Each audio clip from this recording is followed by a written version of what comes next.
পাবনার ঈশ্বরদীতে ঈদুল আজহা উপলক্ষে গবাদি পশুর পরিচর্যায় ব্যস্ত সময় পার করছেন খামারিরা। এরই মধ্যে খামারগুলোতে শুরু হয়েছে ব্যবসায়ীদের আনাগোনা।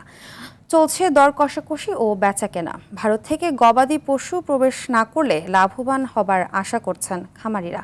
পাবনার ঈশ্বরদী প্রতিনিধি বায়েজিদ বোস্তামির পাঠানো তথ্যচিত্রে বিস্তারিত জানাচ্ছেন Shakib Al Hasan. Colour expert dark স্যাপ এবং মাইল্ড অন হ্যান্ডস টেকনোলজি সমৃদ্ধ অরিক্স অ্যাডভান্স ডিটারজেন্ট পাউডার আপনার লন্ড্রি এক্সপার্ট। আরেকটু মোটা তাজা করা গেলে পাওয়া যাবে বাড়তি কিছু টাকা। এই লক্ষ্যে সে সময়ে পাবনার ঈশ্বরদীর খামারিরা ব্যস্ত সময় পার করছেন কোরবানির পশুর বাড়তি যত্নে।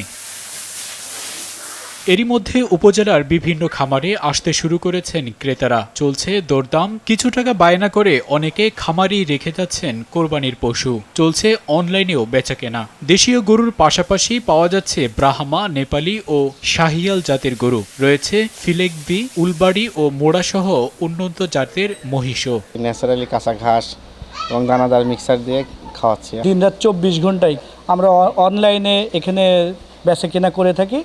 আলহামদুলিল্লাহ দিনরাত 24 ঘন্টায় কাস্টমার আসে। আমার কাছে বাহামা, শাহিওয়াল, পাকিস্তান রাতি শাহিওয়াল আছে।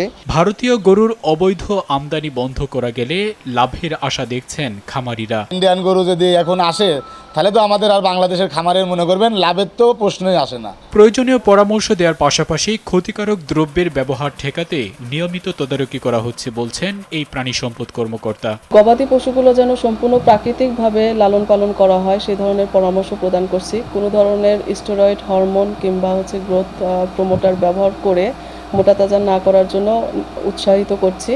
প্রাণী সম্পদ দপ্তরের তথ্য মতে এবারের ঈদে ঈশ্বরদী উপজেলায় গবাদি পশুর সম্ভাব্য চাহিদা 43,000। প্রস্তুত করা হয়েছে প্রায় 74,000 গরু ও মহিষ। সাকিব আল হাসান, RTV।